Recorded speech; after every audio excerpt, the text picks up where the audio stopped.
Friends, welcome back to our channel Neechu's world of happiness. എല്ലാവരും സുഖമായിട്ടിരിക്കുന്നു എന്ന് വിശ്വസിക്കുന്നു. ഞങ്ങളിവിടെ സുഖമായിട്ടിരിക്കുകയാണ്. അപ്പോൾ എല്ലാവരും സന്തോഷത്തോടെയും ആരോഗ്യത്തോടെയും ഒക്കെ ഇരിക്കുക കേട്ടോ. ഇന്ന് വീഡിയോ ചെയ്യുന്നത് ഓവുലേഷൻ കഴിഞ്ഞതിന് ശേഷമുള്ള അബ്ഡോമൻ പെയിൻ അല്ലെങ്കിൽ ബാക്ക് പെയിൻ ഈ വിഷയത്തേക്ക് പറ്റിയിട്ടാണ്. അപ്പോൾ പലരും നമ്മുടെ കമൻറ്റ് സെക്ഷനിൽ പറയുന്നുണ്ട്, ചേച്ചി ഓവുലേഷൻ കഴിഞ്ഞു, ചെറുതായിട്ട് അബ്ഡോമനിലൊരു വേദന ഉണ്ടാകുന്നുണ്ട്, അതുപോലെ ബാക്ക് പെയിൻ ഉണ്ടാകുന്നുണ്ട്, അതിനർത്ഥം ഞാൻ ഗർഭിണിയാണോ എന്നാണെന്ന് എല്ലാവരും ചോദിക്കാറുണ്ട്. അപ്പോൾ അതിനുള്ള റീസൺസ് എന്തൊക്കെയാണ്, എന്തെല്ലാം കാരണങ്ങൾ കൊണ്ട് അങ്ങനെ വയറുവേദന നമുക്ക് അനുഭവപ്പെടാം എന്നതിനെ പറ്റിയിട്ട് നമുക്കിന്ന് ഡീറ്റെയിൽഡ് ആയിട്ട് നോക്കാം. ഒബ്വിയസ്ലി നമ്മൾ ഓവുലേഷൻ കഴിഞ്ഞ് കഴിയുമ്പോൾ ഞാൻ ഒരുപാട് വീഡിയോയിൽ പറയുന്നുണ്ട്, ഓവുലേഷൻ കഴിഞ്ഞതിന് ശേഷം ഇംപ്ലാന്റേഷൻ നടക്കുന്ന സമയത്ത് നിങ്ങൾക്ക് അബ്ഡോമൻ പെയിൻ അനുഭവപ്പെടാറുണ്ട്.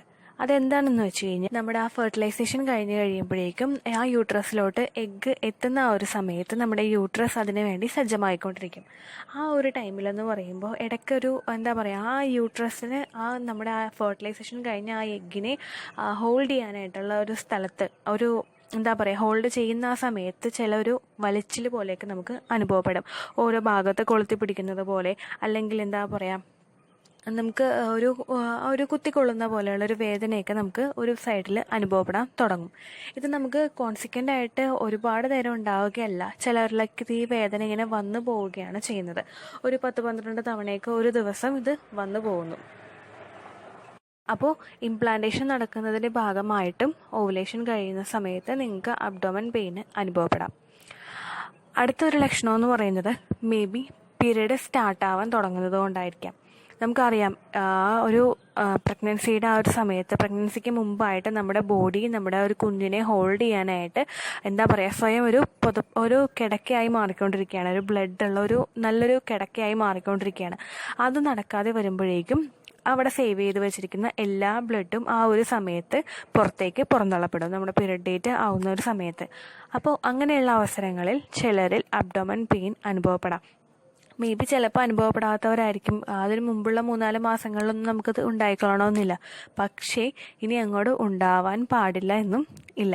അപ്പോൾ അടുത്തൊരു റീസൺ എന്ന് പറയുന്നത്, ചിലപ്പോൾ നിങ്ങൾക്ക് പീരീഡ് സ്റ്റാർട്ട് ചെയ്യാനായിട്ട് തുടങ്ങുന്നത് കൊണ്ടും അബ്ഡോമൻ ഭാഗത്ത് നിങ്ങൾക്ക് വേദന അനുഭവപ്പെടാം. അതുപോലെ ബാക്ക് സൈഡിലും നിങ്ങൾക്ക് വേദന അനുഭവപ്പെടാം, ബാക്ക് പെയിനും അനുഭവപ്പെടാം. ദെൻ അടുത്തൊരു കാര്യം എന്ന് പറയുന്നത് യൂറിനറി ഇൻഫെക്ഷൻ. യൂറിനറി ഇൻഫെക്ഷൻ എന്ന് പറയുന്നത് നമുക്ക് ഏത് സമയവും സ്ത്രീകളിൽ പിടിപെടാൻ കഴിയുന്ന ഒന്നാണ് യൂറിനറി ഇൻഫെക്ഷൻ. നന്നായി വെള്ളം കുടിക്കാത്തതും, അതുപോലെ തന്നെ ഇൻറ്റിമേറ്റ് ഹൈജീൻ നമ്മൾ കറക്റ്റായിട്ട് മെയിൻറ്റെയിൻ ചെയ്യാത്തതും, അങ്ങനെ ഒരുപാട് ഫാക്ടേഴ്സ് ഉണ്ട് യൂറിനറി ഇൻഫെക്ഷൻ ഉണ്ടാകാനായിട്ട്. അപ്പോൾ നിങ്ങളിൽ യൂറിനറി ഇൻഫെക്ഷൻ വന്നു കഴിഞ്ഞാൽ ആ ഒരു വയറുവേദനയും അതുപോലെ ബാക്ക് പെയിനും നിങ്ങൾക്ക് അനുഭവപ്പെടാനുള്ള സാധ്യത വളരെയധികം കൂടുതലാണ്. അപ്പോൾ നിങ്ങളുടെ ശരീരം ഒന്ന് ശ്രദ്ധിക്കുക. യൂറിൻ പാസ് ചെയ്യുന്ന സമയത്ത് പുകച്ചിലുണ്ടാകുന്നുണ്ടോ എന്നൊക്കെ ശ്രദ്ധിക്കുക. പക്ഷെ ചിലവരിലെന്ന് പറഞ്ഞു കഴിഞ്ഞാൽ ഈ പുകച്ചിൽ പോലും ഉണ്ടാകാറില്ല. അപ്പോൾ നിങ്ങൾ ശ്രദ്ധിക്കേണ്ടത്, ഈ ബാക്ക് പെയിൻ അതുപോലെ തന്നെ അബ്ഡോമൻ പെയിൻ നിങ്ങളിൽ വരുമ്പോഴേക്കും നല്ലപോലെ വെള്ളം കുടിക്കുക. ദെൻ അടുത്തൊരു റീസൺ എന്ന് പറയുന്നത് മേ ബി കോൺസ്റ്റിപ്പേഷൻ കൊണ്ട്. കോൺസ്റ്റിപ്പേഷൻ ഉണ്ടാവും, നമുക്കറിയാലോ, മലബന്ധം. നമുക്ക് കറക്റ്റായിട്ട് മോഷൻ പോകാതെ വരുമ്പോഴേക്കും കോൺസ്റ്റിപ്പേഷൻ വന്നു കഴിഞ്ഞ് കഴിഞ്ഞാൽ ബാക്ക് പെയിൻ നിങ്ങളിൽ ഉണ്ടാകും. കാരണം ബാക്ക് പെയിനും അതുപോലെ അബ്ഡോമൻ പെയിനും ഈ ഒരു സിറ്റുവേഷൻ ഞാൻ ഫേസ് ചെയ്തതാണ് കേട്ടോ. പക്ഷേ കാരണം എന്താണെന്ന് വെച്ച് കഴിഞ്ഞാൽ എൻ്റെ ഡെലിവറി കഴിഞ്ഞ് കുറേ നാൾ, ഒരു 6-7 മാസമൊക്കെ കഴിഞ്ഞപ്പോഴേക്കും എനിക്ക് ഭയങ്കര ബാക്ക് പെയിൻ അനുഭവപ്പെട്ടു. അതുപോലെ തന്നെ അബ്ഡോമൻ ഭാഗത്തും പെയിൻ അനുഭവപ്പെട്ടു. അപ്പോൾ പിന്നെ നമ്മൾ കാര്യങ്ങൾ ചിന്തിച്ച് കഴിയുമ്പോൾ എന്തുകൊണ്ടാണ് അങ്ങനെ ഒരു പെയിൻ വരുന്നതെന്ന് ചിന്തിച്ച് കഴിയുമ്പോഴേക്കും നമുക്കത് മനസ്സിലാവും. കാരണം എനിക്ക് മോഷൻ കുറച്ച് ടൈറ്റായിട്ട് പോകുന്ന ആ ഒരു സമയത്ത് എനിക്ക് ആ മോഷൻ പോകാനായിട്ട് നമുക്കൊരു ടെൻഡൻസി വരുമ്പോഴേക്കും അപ്പോൾ തന്നെ ബാക്ക് പെയിൻ തുടങ്ങുമായിരുന്നു.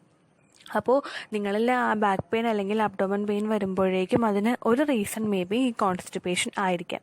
അപ്പോൾ ഇത്രയും 4 കാര്യങ്ങളാണ് പ്രധാനപ്പെട്ട അബ്ഡോമൻ പെയിൻ അല്ലെങ്കിൽ ബാക്ക് പെയിൻ ഉണ്ടാകാനായിട്ടുള്ള കാരണങ്ങൾ. ഇതല്ലാതെ മറ്റും ചില ആരോഗ്യ പ്രശ്നങ്ങൾ കൊണ്ടിട്ടും നിങ്ങൾക്ക് ഇത്തരത്തിലുള്ള ബുദ്ധിമുട്ടുകൾ ഉണ്ടാകാം. അപ്പോൾ ഓവുലേഷൻ കഴിഞ്ഞ് ഉടനെ തന്നെ നമ്മൾ അബ്ഡോമൻ പെയിനും അതുപോലെ ബാക്ക് പെയിനും ഉണ്ടാകുമ്പോൾ അത് പ്രഗ്നൻസി സിംറ്റം ആണെന്ന് കൺസിഡർ ചെയ്യണമെന്നില്ല. എന്ന് വെച്ചിട്ട് നിങ്ങൾ ശരീരം കെയർ ചെയ്യാതിരിക്കണമെന്നില്ല. പക്ഷെ കൂടുതലായിട്ട് എക്സ്പെക്റ്റേഷൻ വെച്ച് നമുക്ക് പീരീഡ് ആകുമ്പോഴേക്കും ഭയങ്കര ഒരു ബുദ്ധിമുട്ട് വരുമല്ലോ, ഒരു സങ്കടം, ഒരു മാനസികപരമായിട്ടൊരു തളർച്ച വരും. അത് അനുഭവപ്പെടാതിരിക്കാൻ വേണ്ടിയിട്ടാണ് നിങ്ങൾക്ക് അങ്ങനെ എന്തെങ്കിലും സിംറ്റംസ് ഉണ്ടെങ്കിൽ നിങ്ങൾ ശരീരം ഒന്ന് കെയർ ചെയ്തേക്കുക.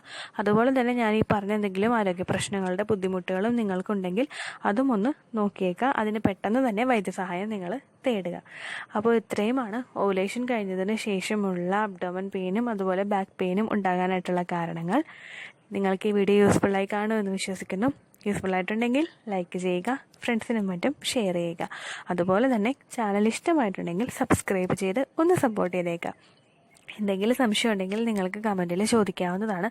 അതുപോലെ തന്നെ പേഴ്സണലായിട്ട് എന്തെങ്കിലും കാര്യങ്ങൾ ഷെയർ ചെയ്യണമെങ്കിൽ ഞാൻ മെയിൽ ഐ ഡി ഡിസ്ക്രിപ്ഷൻ ബോക്സിൽ കൊടുത്തേക്കാം. നിങ്ങളതിലോട്ട് മെയിൽ ചെയ്യാം കേട്ടോ. അപ്പോൾ അടുത്തൊരു യൂസ്ഫുൾ വീഡിയോ ആയിട്ട് നമുക്ക് വീണ്ടും കാണാം. ബൈ.